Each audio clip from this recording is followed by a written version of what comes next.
Good morning. Welcome to Session 3 of the 7th Annual Envision Access Conference, Envisioning Equal Access, including disabled college students who are incarcerated. I am Dr. Christy Barnes, Associate Professor of Psychology at Ohio University Southern, and I will be your moderator for this session. If you're using closed captioning, please be sure that you turn on that by clicking on the CC symbol. And if you're following the ASL interpreters, you may pin them at this time to keep them on your screen. The interpreters are Marlene Elliott and Cheyenne Atkins Grant. Your presenter this morning is Dr. Jennifer Montag. Dr. Montag is the Director of Disability Services, ADA Coordinator at Marion Technical College. She has over 20 years of experience in post-secondary disability service provision, ADA coordination at a variety of institutions, including 3 community colleges. She completed her dissertation, Facilitating Equal Access for Disabled Students Who Are Incarcerated at Northern Illinois University in 2022. Prior to her position at Marion Technical College, she was not familiar with college correctional education programs, much less the needs of the disabled students who are incarcerated. Currently, Jennifer's focus is now on addressing the social justice issues arising from college correctional education programs and ensuring equal and equitable access to this critical program for those who are disabled and incarcerated. She has presented for Indiana AHEAD, the Ohio Association of Two-Year Colleges, in the Mid-Atlantic ADA Conference regarding equal and equitable access for the disabled students who are incarcerated and how college can make their programs accessible and inclusive. The chat window is open for this session. If you have any questions, please feel free to type them in the chat window. We will pause a few times during the session to check the chat, for questions. Before this session ends, I will add a link to the session survey in the chat. Please take a few minutes to complete that form. And thank you so much for attending. Thank you, Dr. Barnes. Can everyone hear me? Excellent. I'm going to share my screen so you can see my presentation. And hopefully all of that works.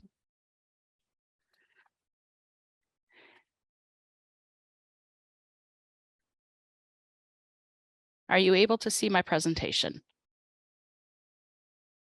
Yes. No.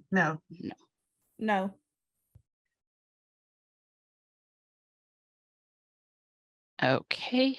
Yes, now. Yes. Okay. Well, let me just move the chat window so I can see you guys if you have questions. I want to say thank you for everyone attending today, but especially to Ohio University for presenting the Envision Access Conference. Great presentations so far, and I certainly hope that you all get the same amount of information from my presentation as we have from our previous presenters. And I just wanted to also acknowledge the students with disabilities that I've worked with in our correctional education programs to acknowledge that a lot of what I've learned, I learned through actually working with those individuals. So the work that I do couldn't be done without acknowledging those students. This is going to be a very fast presentation. There's a lot of information to share. We're going to cover why we're talking about this in higher education, the research, very briefly, the research that I have done and what others have done, the legal implications, what prison education is. If we're talking about it, we all should know what it is, what disability services in non-standard environments looks like. And then we're going to do some case studies to actually apply some of the information that I hope that you all will take away with you today. And I'll talk a little bit about the successes, answer your questions, and I do have some resources at the end of my presentation for everyone. Just a simple note, I will be using Identity First and Person First to refer and working with the disability community and students who are disabled.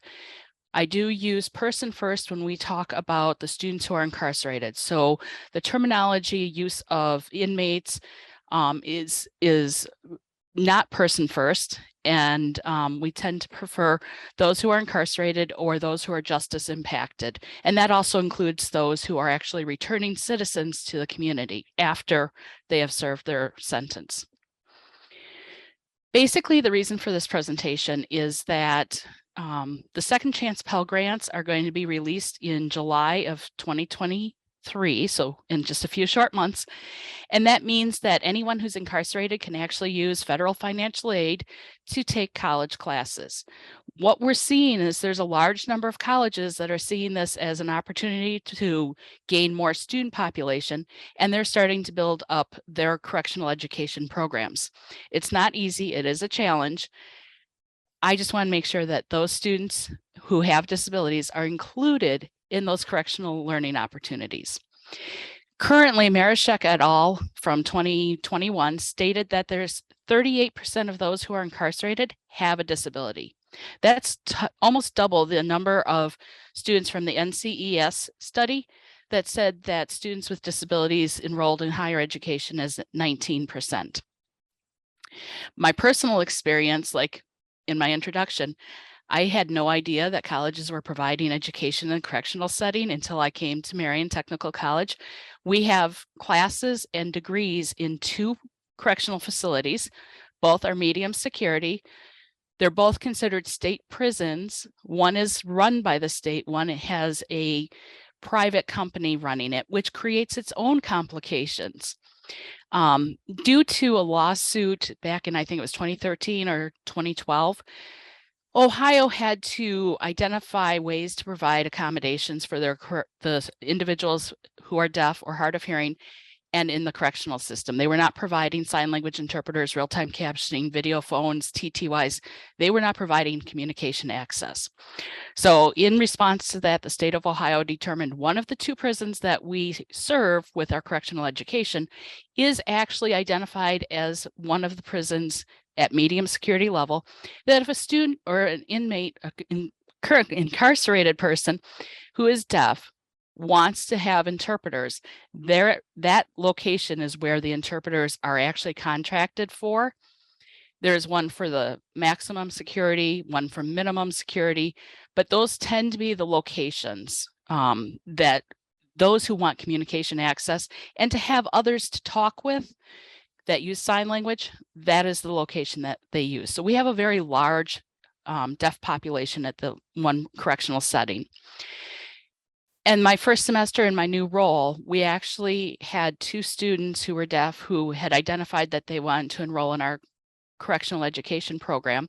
So I had to scramble to figure out how to make that work. And this presentation is to help every other college, every other disability service office not have to scramble.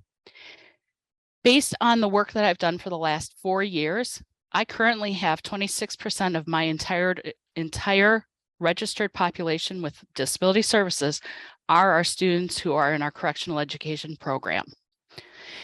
Currently, we're at 325 for the spring semester of students who are enrolled for our correctional education, and of that, 26% of those are students that I am working with. So I'm getting close to that 38% that Marischek mentioned. Dr. McKenzie, do we have a poll? We do. Okay. I will launch it now. Okay. I want to see, what are all of you, are any of you providing correctional education? Are you providing it in prisons, jails, youth facilities? Go ahead and answer the poll. If you can't answer on the poll, you can put it into the chat. Okay. It's very interesting. The answers that are coming in on the poll, we don't have everyone answering yet, but they're kind of reflective of my research. So right now, 52% are saying they don't know. 27% are saying yes, that they are providing correctional education, and 23% are saying no. Those numbers look pretty good. Representative, 48% don't know. That is not surprising. When I did my research, I found that there were several people. I'm just going to end the poll there.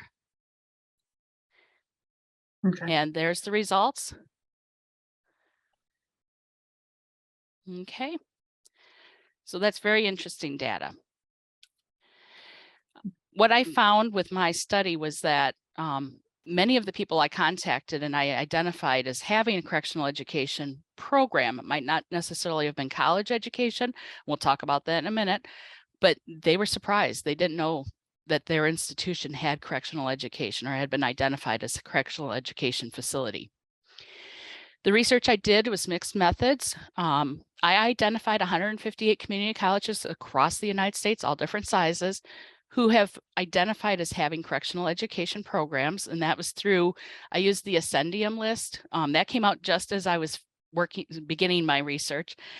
Prior to that, I was pulling the information from the Department of Education's Second Chance Pell Grant website to find out what schools had been approved for the Second Chance Pell Grant. I had 21 people respond with the survey, 21% respond with the survey.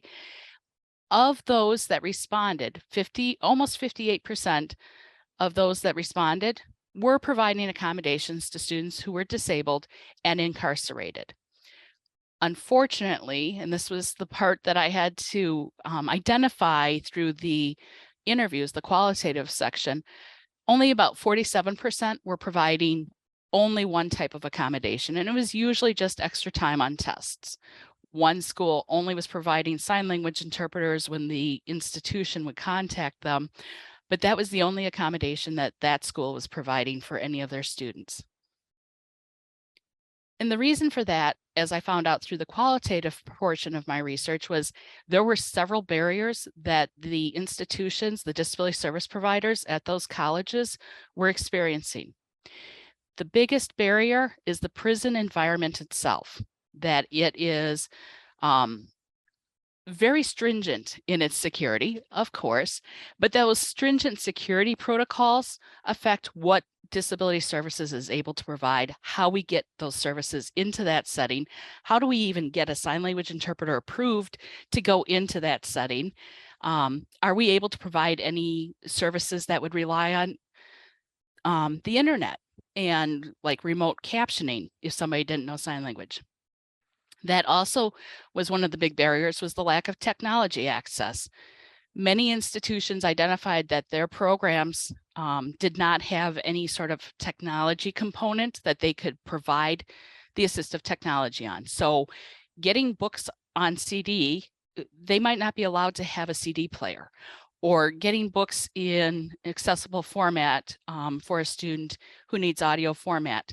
There is no computer that we can put a computer program on, or if we have computers, we're not allowed to put computer programs on, especially a lot of the assistive technology like JAWS, which requires internet connection to approve the license. Every time it's turned on and activated, it goes out and says, yes, you still have a license and you can use it.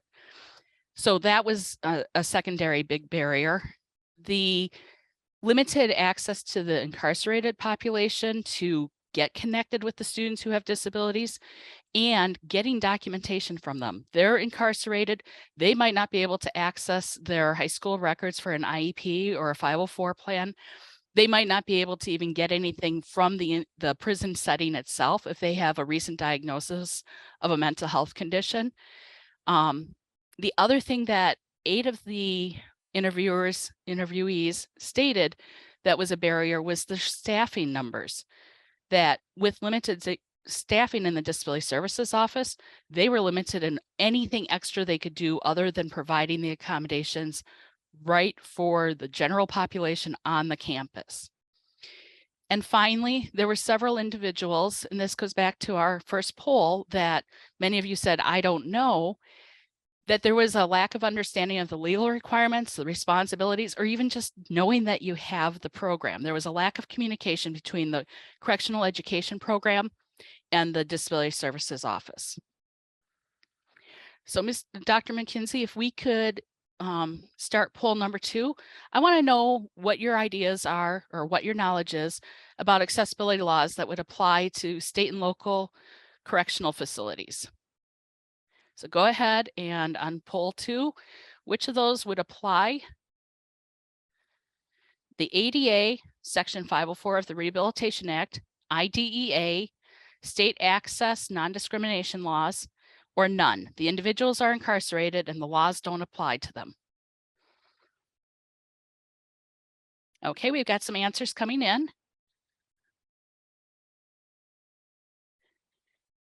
I'm seeing that many people, thank you. I'm so happy to see this. It's this conference. You guys are brilliant about the information about accessibility. I love presenting to people who understand accessibility. The ADA Section 504, state and local access laws absolutely do apply.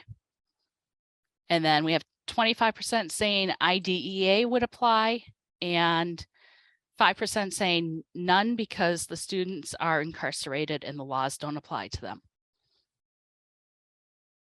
Okay, give it just a second more. Anyone else who wants to participate, go ahead. If you want to put your answer in the chat, we'll take that also. Okay, I'm going to end the poll. So the answers are the ADA absolutely does apply. Section 504 of the Rehabilitation Act applies.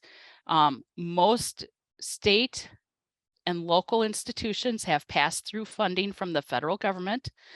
So that's why the 504 would apply. State and local access laws absolutely apply. IDEA, here's the one that surprises a lot of people. Even in the adult facilities, IDEA would apply up to age 22 like it does for the local high school setting, the K-12 setting. So when somebody who's incarcerated is under the age of 21 and they do not have a high school diploma and they have special education services, they will be entered into the GED or adult basic education program, usually a GED, so they get a diploma, and the accommodations through the IEP are applied at that level. That would go through the GED program. And I say that because there are some GED programs that are being run by the local community college. So that is a type of correctional education program where there's an additional need for accommodations. Unfortunately, one of my research participants shared with me that the knowledge and understanding of the institution's administration was that the laws didn't apply to that person in the correctional setting. So I do appreciate all of you being able to participate today, take this information back and share with your community partners and also your institution partners about, yes, the law does apply.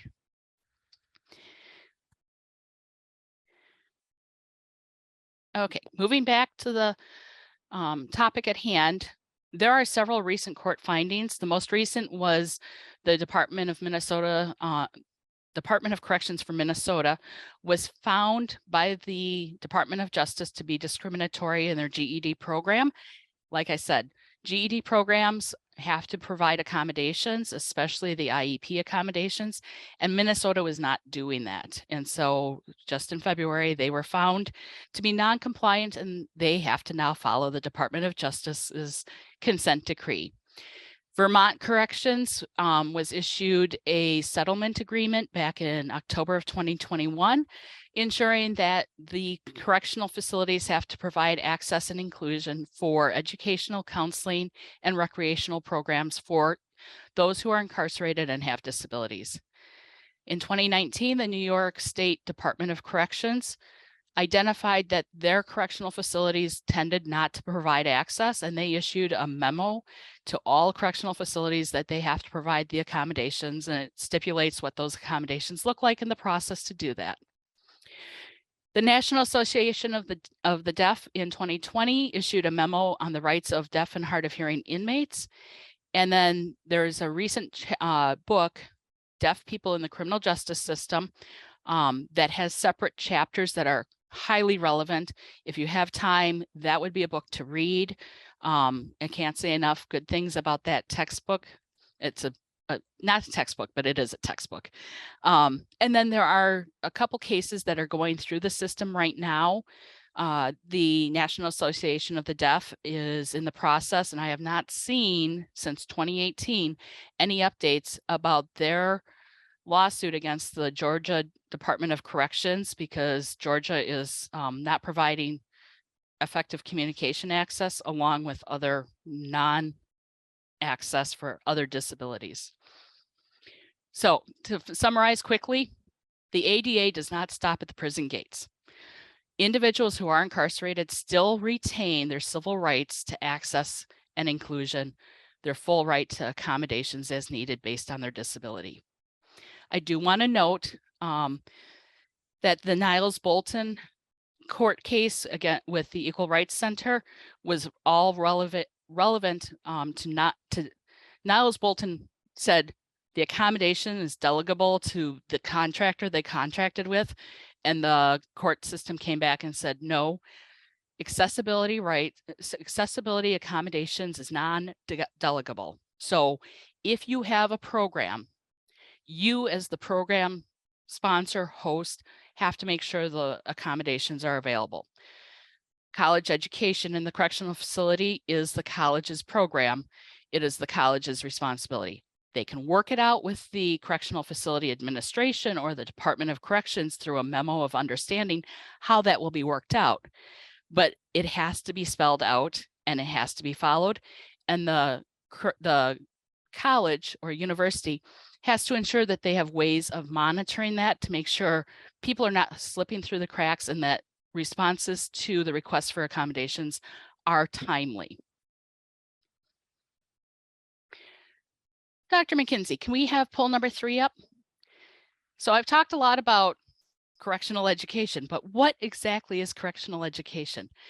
What formats can correctional education be provided? In person, correspondence, telestream or video, intranet, hybrid, combo of one or more of the above, none of the above, because education is not provided in the inside prison walls, or all of the above. So take a minute to respond. And actually the numbers are starting to look like the numbers from my research. Most of the participants in my research, when I did the qualitative section and found out how they were presenting their correctional education programs, it was a wide variety. Okay, so we're just going to end the poll. So in-person, correspondence, telestream or video, intranet, so within the prison walls, having an intranet-based system, usually with tablets that the individual gets assigned, hybrid, which can be a combination of any of those, and then all of the above. The answer is all of the above. Thank you for participating in that poll. So basically, we can have GED or adult basic education, and that can be provided by the college. It may also be provided by a nonprofit organization in the community, or it can be provided by the local school district, or your state may have a GED, adult basic education, high school that is for all the correctional facilities, and they have an intervention specialist or a special education director who manages the accommodations for the GED, adult basic education programs, and the correctional facilities for youth.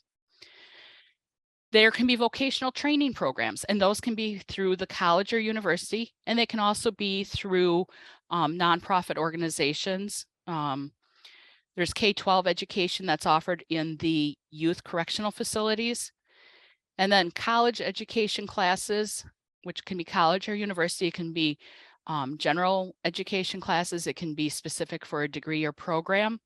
And then there are life skill classes. Sometimes these are run by those who are incarcerated inside, and they develop these classes on life skills, responding to difficult situations, maintaining emotional intelligence. Or it could be that there is a nonprofit such as a church that's running a life skill course on managing the stressors of life. So there's a variety of different types of education that's offered. The rest of this presentation is going to focus on the college education accommodations. And those can be in-person, correspondence, and each of these has a different impact for the accommodations that we provide. Imagine your college is 100 miles from the correctional facility where your college classes are offered, but they're all correspondence. How are you managing to connect with those who are incarcerated and have a disability, requesting accommodations, providing the accommodations? How are we providing that in a correspondence course? So those are the things that we're going to think about when we look at our case studies.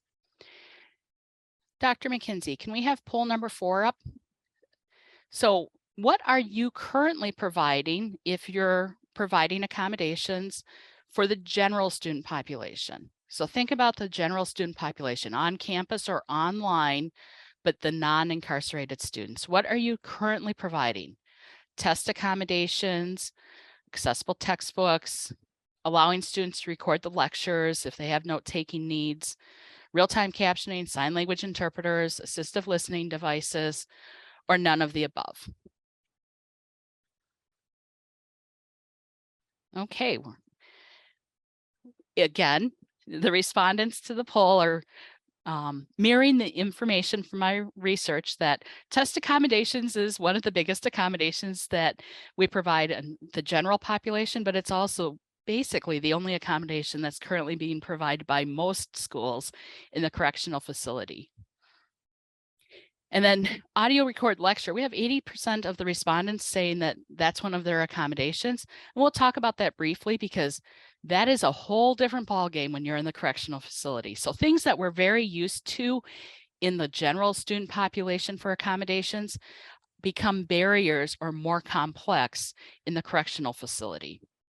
I'm going to go ahead and close the poll. Thank you for participating on that. And I'm sharing those results for you. So disability services in the non-standard learning environments, and this can be correctional education, it can be medical education, it can be law school. These are environments that are not the standard typical lecture or lab class in the traditional campus environment that we might be used to. And what we found that impacted the accommodation provision is really the prison administration and the security protocols, what you can bring in, what you can't bring in. You don't have access to the internet. One of the big barriers is we get something in place. We work with one administrator, the warden of the institution, and they leave. And now we have to figure out who the new person is and how do we get them to approve what we already had, but now is denied because this new administrator has come in and said, no, you cannot have that in that classroom. So that's one of the things that we had to adjust. And I've had to do it twice now in 4 years of providing accommodations. As Felicia, one of my participants, said, there are so many moving pieces. If the staff change, it causes a breakdown in the communication and the services that are provided. The other issue was, like I said, the lack of understanding of legal requirements. I had a couple of my respondents who said, oh, well, the prison's going to provide that. And they were not able to say, yes, we have a memo of understanding and it's all worked out. We know who's doing what and we know how we're going to supervise that. We had the supervisor of one of my participants who was told, you're not going to provide accommodations because the law doesn't apply to them. We have some who looked at the accommodations being provided would be just handled by volunteers at the prison. But the biggest barrier was that a large number of those who participated in the study didn't even know that they had any college correctional education programs at their institution. So there's this lack of communication or lack of knowledge that was a barrier. So one of the biggest solutions is proactively navigating among multiple stakeholders through collaboration. As you can see on the screen, there's a Venn diagram, and at the center is the disabled student who's incarcerated, the DSI. And around that are the community college or university administration and the correctional education program staff and faculty, the prison or Department of Corrections administration, and then the community college or university's disability services office. So all together, we work together with each other, but most importantly, we overlap and work with the disabled student who's incarcerated. And one of the things is that we have to include the disabled student who's incarcerated. And sometimes that's part of the advocacy and awareness building because they, as our previous presenters have shared, many times that school to prison pipeline has really affected the individuals that we see showing up in our college classes in the correctional setting. They may not have had any accommodations in the K-12 setting. And that really limits their knowledge that they can have accommodations in the college correctional setting. One of the issues that we have is limited ability to interact with the disabled student who's incarcerated. So if your program is all correspondence, how are you doing that interactive dialogue with the individual who's incarcerated and is requesting accommodations? If it's all correspondence, as one of my participants had, all the programs were correspondence based. It was paper mail in, paper mail out. Everything was done by paper. So she was receiving a request for accommodations that's in the handbook, responding by paper mail back to the student, getting the documentation, getting a signed release so that there's a third person, oftentimes a family member, that could help facilitate accessing the documentation, and then determining the accommodations back and forth. So something that might take 1 or 2 appointments on a college campus with our student population can be 2 or 3 months of snail mail back and forth. As Claudia said, we're trying to fit shoes and we're not even in the same room. Imagine trying to figure out the accommodations a student needs without having interactive directly, even through Skype or Zoom or Teams, to have that response, that give and take. Dr. McKinsey, you have a question? Yes. So at Ohio, I work with students who are incarcerated. Yes. So if you can't do that interactive process, how are you doing the intake process to assess and assign accommodation? So as Claudia did, she developed it within the student handbook that the students get through the correspondence course. And in there is a request for accommodation. So it explains what disability services is, and it explains the request process. The student would fill that form out and send it back by mail to Claudia. Claudia would receive it. The student is also informed at that time in that handbook, the documentation needed, and there is a release of information form that they had approved by their general counsel that allows the student to sign off and say, my mom has that information, I give her permission to give it to you, that sort of communication. So that's how they would get the documentation. And then in that form, that request form that's in the correspondence handbook, it has very detailed it's sort of like some of the intakes that we're now doing using like AIM or other database systems, where you put the intake request form out on your website and it asks the student who's interested in accommodations to identify what their disability is or disabilities, how does it impact them in different types of settings, what accommodations have they used, how have those accommodations been helpful. That type of form is what's in the correspondence packet that the student gets. And then they just return all of that to the Disability Services Office. And then if Claudia got the documentation, she would review it, identify the accommodations, send the list of approved accommodations back, say, how do these sound for your needs? And are there any other accommodations that we need to think about? So it was all paper-based and it was snail mail. It took a while. Okay, but thank you. that was one of the more creative ways. And I actually stole a couple of her ideas. I actually have a small quasi intake form when our students, because we're community college or open enrollment, if they meet the prison requirement of college readiness, so they have to take a test with the prison to be identified as college ready before they even come to Marion Tech. And then they'll take a placement test. They are told that they can request accommodations for the placement test, and there's a request. It's just a quick little half sheet that says, I'm going to need extra time on that test, or I'm going to need that test read aloud. And then the coordinator at each institution provides me that information, and I work with them to provide the accommodations to the student. But there's also a request form that when they do their orientation, so they've been accepted, they're going to enroll in classes. The orientation is where they sign up for classes. They learn about the college programs. That form says, hey, if you have a disability, you can request it. And I spell out, what the steps are going to be. And then I get all of those from the coordinators. And then I set up office hours and we get them passed to come meet with me because I actually hold office hours because the prisons are just a couple miles up the road. If I had to go to Marysville, which is the women's prison, if we start a program there, that's about a 30-minute drive. That might be a little more difficult. We were able at the state institution to get teams in during COVID. So I was doing intakes through Teams with the coordination of the prison education coordinator.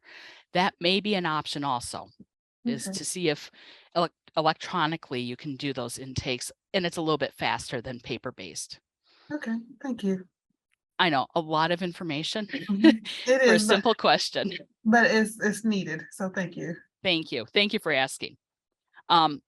Lack of documentation was the biggest barrier. And to that point, another thing that I stole from Claudia was getting that release of information form. So I work with a large number of students who are adult returning students who had an IEP back 10, 15 years ago. Their family life was disrupted. The family doesn't have the IEP. They're not even sure if the high school has the IEP. I put together a request form that was approved by the general counsel, a release of information form requesting the IEP or ETR or 504 plan. And I use that for our correctional students also. So when I meet with them, I say, what school have you attended? Did you have an IEP? If they say yes, then I have them sign that release and I just fax it off to the school for the documentation. But I do that for our general student population also because there are so many factors that impact our general student population in getting that documentation. But that's where creative ways of problem solving really is what came out of all of this research. So making sure the students know about disability services. Most of the students when I started had no clue they could get accommodations.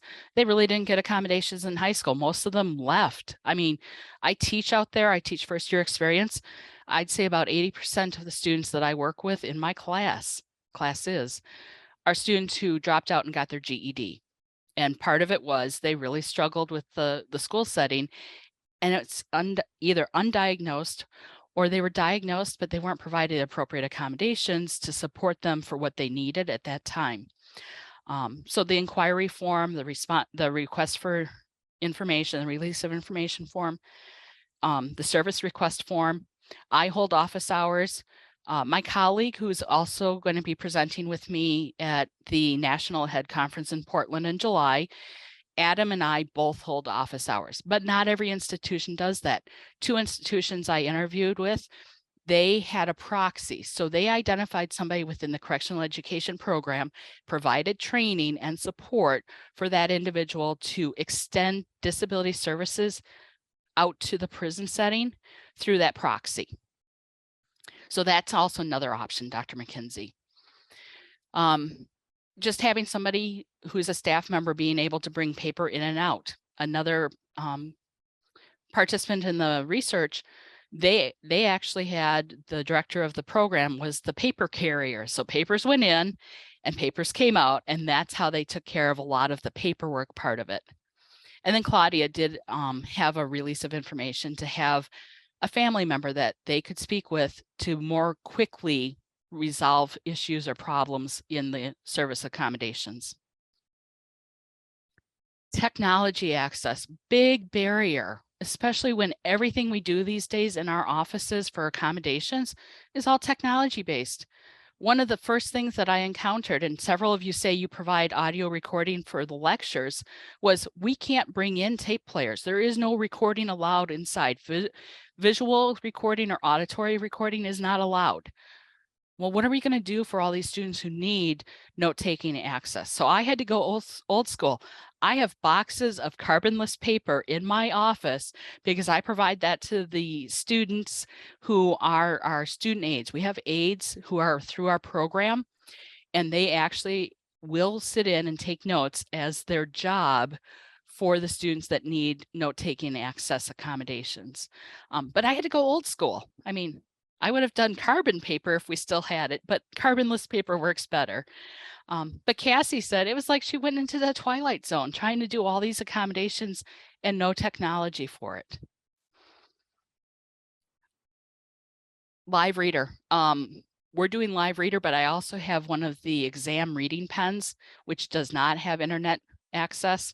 So that was approved by one of the prisons. So I do have that available for reading tests aloud for students. Which pen? It's called the exam reading pen by Scanning Pens. So they have a classroom pen, which is a scanning pen, which has internet and has a dictionary and stuff. They have the exam pen, which doesn't have the dictionary and it doesn't have internet. And I was able to get that one approved. Thank you. Yep. Still, me and 3 other participants were looking at what are we doing for accessible reading materials. We're still trying to problem solve it. My closest solution, and it's taken me 3 years, is getting NVDA, which is a freeware program, so it doesn't check for licenses, so you don't have to have internet access, installed on our intranet system. So a student can log in and then access the NVDA from the server that's in our computer lab. But I just got contact information for the director of technology for the prison, so I can actually have that whole process approved. That's been about 3 years. So nothing moves fast. We have a comment in the chat. Yep. As someone says, I would just want to say I was one of the incarcerated students that you served. And without the accommodations I received, ASL, among other things, on top of your guidance. And I'm incredibly grateful and thankful for that through the hardest time of my life. Now I'm here and working towards my master's. I wouldn't have gotten this far without Dr. Montage. Thank you. Advocacy, we all thank you. So, well, that's my role. I decided that as the director of disability services, that was one of our program services or activities. It was incumbent upon my office to respond to and meet the needs of those students in that non-traditional setting. Very important because this is a population that's doubly impacted. They have a disability and they're incarcerated. It's also the forgotten population, and to use a term coined by one of my colleagues at a New Jersey community college that is known for their correctional education programs, it's the third rail. So basically, it can be the hot potato that nobody wants to touch, but it's incumbent, if our schools have determined that correctional education is important enough to be offered by the institution, it is incumbent to make sure that that is available and accessible for the students that are incarcerated who have disabilities also. And that's my soapbox, sorry. So what I did, and I really want to share this with you because we don't have time to go in depth on this information, but I do, out at my website, my dissertation was a dissertation of practice. So if you read the chapters 1, 2, and 3, you'd get some information, but the meat and potato is really in the appendices where I built out these practitioner tools. The correctional setting barrier navigation assessment tool. We know what to look for when we're talking to students about classes on our campus or even online classes. But what are we going to assess for the correctional setting? How do we identify where there might be barriers in what we typically provide, and how do we work around those barriers? The disability accommodation considerations for community college correctional education, it's any higher education, but I had to include community college because it's a community college study. So what are we looking at for accommodations? What can we provide? What are some of the approaches? So Dr. McKenzie, that might be a tool that would be helpful for the work you're doing because it actually talks about what other schools have done also. And then working in correctional settings, tips for providers. This was I wish somebody had told me what going through the Sally Port and being in a very small room with the door slamming, waiting for somebody to open the other gate so I can leave, what that feels like. So I talk about some of the things that we're used to a college campus where it's open and people are just roaming around and there's a lot of liveliness and open-mindedness. Whereas the correctional facility, until you get into the education wing, and even there's some limitations and some barriers, just closedness. There's a lot of that feeling closed off, feeling limited. You can't freely travel from part A to part B. You are only allowed through when you are approved and the gate is opened. So just some tips that might help prepare others for the completely different environment that I wasn't prepared for when I entered. Oh, and that website is www.jkmresearch.weebly.com. So the correctional setting barrier navigation tool, it's finding out who coordinates your program at the college. Who is the warden? Who is the person you talk to for approvals for interpreters to get approved and badged to come in? Badged means you actually wear a contractor badge. That means you can come and go. Or do you have to be escorted every time? So if I work with a new interpreter who's not badged, I have to make sure either I or the director of the education program escort that person to the classroom, wait in the classroom, and then escort them back until they can get badged. Let's see, there's a question. Yes, there's a question in the chat about COVID. We had in-person instruction prior to COVID, but after COVID, we were forced to do tablet only. Oh, the tablet system. That's that institution-based correctional facility provided tablet.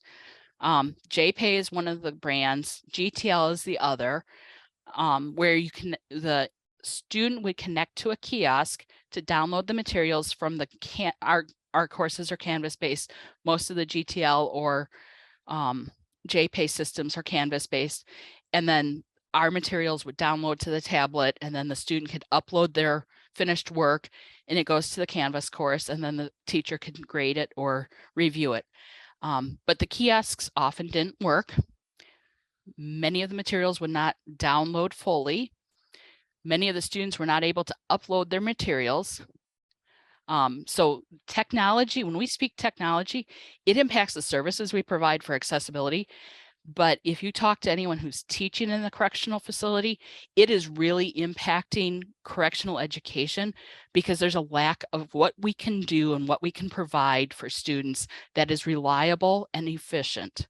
The new GTL tablets, because they switched from JPay to GTL this year, the GTL tablets do not have keyboards.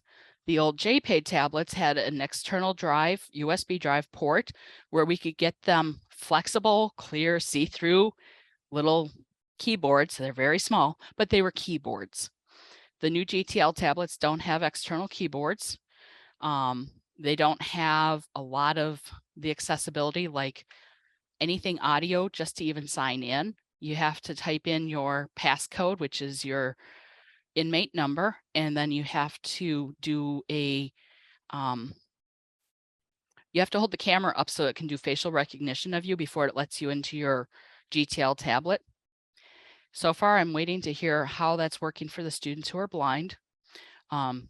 Fortunately, I don't currently have any students with visual impairments at either institution, but the technology is a barrier for not just the accommodations, but also for just generally for all of the students. So we're also looking at disability accommodation considerations. So how are you going to provide extra time? Your correctional education program might only have one classroom and no office space. So how are you going to do extra time for that student? Who can proctor it? I have started to develop a relationship with our intervention specialist who's at the correctional facility because they are a good connection. And I've been able to get some IEPs because if the student came through the GED program, they often have the IEPs, and I'm able to get it through that with a release of information. Or they're able to work with me if I identify a student who's struggling to get through the Department of Corrections college readiness test, which right now is the TABE. I actually have been able to work with them to get the TABE as the electronic version with audio. So that student that I have documentation of a learning disability, dyslexia, has at least an equal opportunity to try and get into approval so they can register with us, because I would be providing accommodations. So making those connections, figuring out how you can provide the accommodations, tips, and we're running out of time. I am so sorry, guys. Let's just work one case study, okay? The student is enrolled in your correctional education program. They have moderate to severe hearing loss, and inside, you're lucky if you get a hearing aid. And it's usually not digital, because they go analog, because digital is usually Bluetooth, and you can't have Bluetooth inside. The class is in-person lecture with some discussion among the class students. Student does not know ASL and does not sign.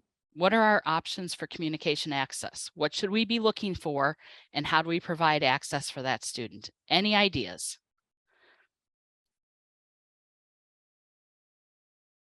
You can put it in the chat, or you can just raise your hand or just make a statement. Any ideas who you might want to talk to about providing some of these accommodations?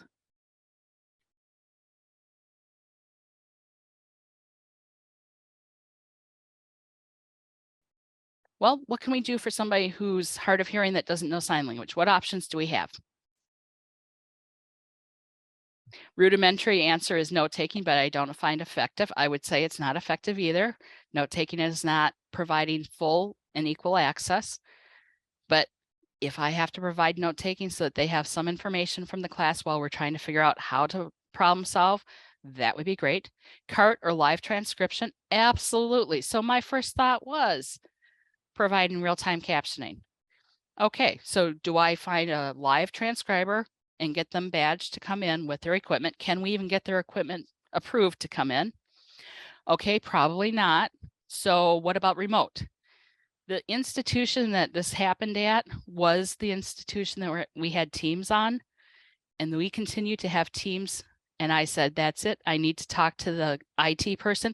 It took me 6 months to finally have a conversation with the IT person, and I was able to get them to allow me to have a demonstration, and we got the FM system approved with caveats, the process, how the student uses it, and we got real-time captioning approved. But it took me 6 months to figure that out and have that communication go through the chain of command up and back down so I could actually have a conversation with the IT person.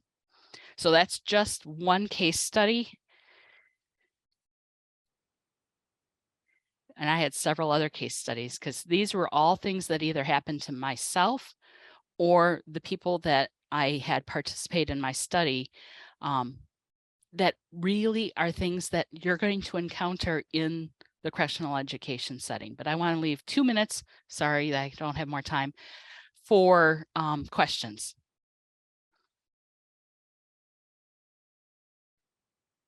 I do appreciate everyone's participating. Any questions that I can answer? I have a question, and Sure. I'm not sure. First of all, thank you so much for this fantastic presentation. It was really informative. I'm curious, what steps would you recommend for encouraging faculty to become, more informed about what's going on when there is a program, first of all, but second of all, in dealing with how to appropriately address the needs of their students who are incarcerated, in dealing with issues related to disability? That's a really good question. I would say if you're the disability service office, that connection outward, doing that outreach to the correctional education program, coordinator, director, faculty, getting in front of them. So if a faculty member is going to start teaching in the correctional facility at our institution, they actually have to get some training before they're allowed to go out to the correctional facility, before they even get the background check and get badged to go into the facility, on just the environment and what you can and cannot do, including me in that process. So our faculty are aware of my office and the services that we provide. Many of our faculty at the correctional facility are adjunct only. So I actually last year was able to get my information into the adjunct faculty training session for our entire campus, and every adjunct faculty has to attend one session each year. And I'm always at the one that is most often attended. And I talk about these accommodations will also apply in the correctional facility. And when I do the letters of accommodation, I have a letter of accommodation for our general student population. I have a letter of accommodation for the correctional education population.